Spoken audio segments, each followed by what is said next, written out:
Was it important to dominate? Yes. What a block by Russell! One thing that you want to do to your opponents is to make them think, make them know they can't win. For 13 seasons, Bill Russell dominated his opponents both physically and psychologically. He left them demoralized with his uncanny shot blocking.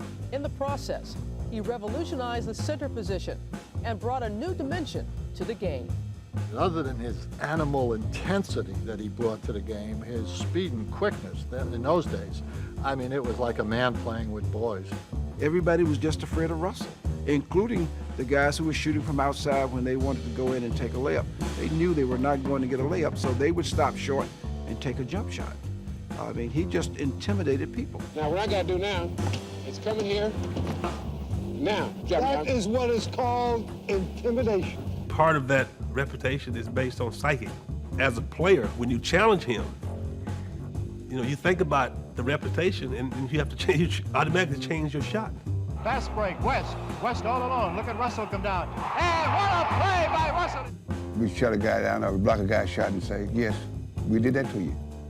If you come back, we'll do it again. If you come back again, we'll do it another time. So you'll have to try something else to do.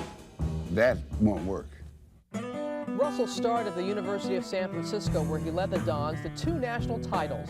He was drafted by the St. Louis Hawks in 1956, but Red Auerbach engineered a trade that brought him to the Boston Celtics. We primarily made the deal to help this team win.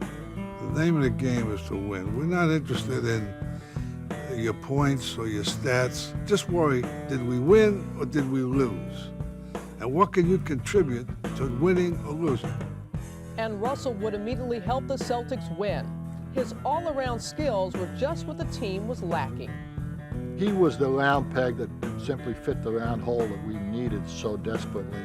Both offensively and defensively, he gave new dimensions to what we were doing out there. But it wasn't just Bill's talent that was reviving the Celtics. It was also his mindset. The confidence and intensity he brought to every game was rubbing off on the entire team. He thought he was so good and that we should win every single game that he played in. I believe he had a neurotic need to be great. I mean, his whole life depended on whether he won or not. Well, I might say that Russell wants to win this thing so bad he can taste it, and that was a mark of how much he wants to win it. I decided early in my career, the only really important thing was to try to win every game. What do I have to do to make sure that we're going to win? Because I accepted the responsibility that I had to make sure that we won. And he took that responsibility seriously, which is apparent each time he came to the arena. Russell used to become physically ill before every ball game. If we heard that he wasn't ill that particular night, Red Auerbach would stand up and say, Russ, go into the men's room and throw up, because that was the key, that Russell emotionally was into the ball game, and that's how much he gave of himself to win. But as Russell tried to lead the Celtics to greatness, there would be one huge obstacle standing in his way: the awesome Wilt Chamberlain. Their matchup developed into one of the fiercest rivalries in the history of any sport. It was a classic confrontation. The greatest offensive player ever and the greatest defensive player. And the road to the championship always went through those two teams. Though Wilt had the greater individual stats, it was Russell and the team-oriented Celtics who prevailed as champions. The desire to win a championship was at a high level, and we maintained that. It's all over. The Boston Celtics are once again the world champions. For that one brief moment, you know that you're the best on the planet. Boston won 9 NBA titles in Russell's first 10 seasons under coach Red Auerbach. But in 1966, Auerbach retired and Bill was named player coach. What better way to motivate Bill Russell, the player, than Bill Russell, the coach? I don't anticipate any problems with the guys, because one thing that we've always had in the Celtics is mutual respect. And we think that's the most necessary ingredient for a winning combination. With Russell taking over double duty, the Celtics extended their championship reign. capturing 2 more NBA titles in the next 3 seasons. And the Celtics, they have done it again. A spectacular finish.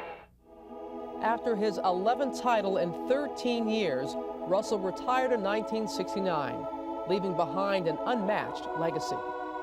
There's no question in my mind that I have never, even to this day, seen a better center than Bill Russell. Russell was the ultimate team player and was part of the team, inbred into the team, woven into the team more than anybody else that I've ever known, ever in any sport whatsoever. I was really in love with my career, every minute of it. The time I spent in the locker room and on the floor with my teammates, I always say that it was like I couldn't go to heaven because leaving there and going anyplace else was a step down.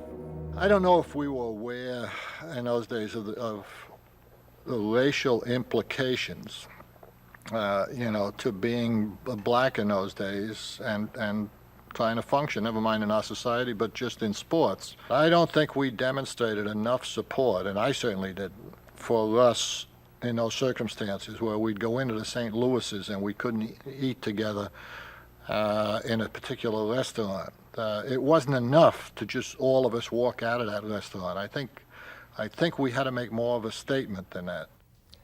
As the civil rights movement grew in the 1960s, Bill Russell stepped forward to speak out forcefully against racism. Russell was a very thoughtful, new breed of athlete. He was very controversial, very outspoken on the subject of race. But this whole thing is about people. Are you saying then that there are white people who will never accept Negro people? Is that what you mean? Sure, and there are Negro people that will never accept white people. And the thing is that this thing is all about people. Until you come to grips with the fact that it's got to be people dealing with people. Russell speaking out about situations, be it racism or other situations that he considered unjust, was just Bill Russell. At that particular time, he had probably as much impact as any of the leaders you could think of in terms of black leadership. For Russell, the challenge to prove himself on the court as well as off came down to a simple question.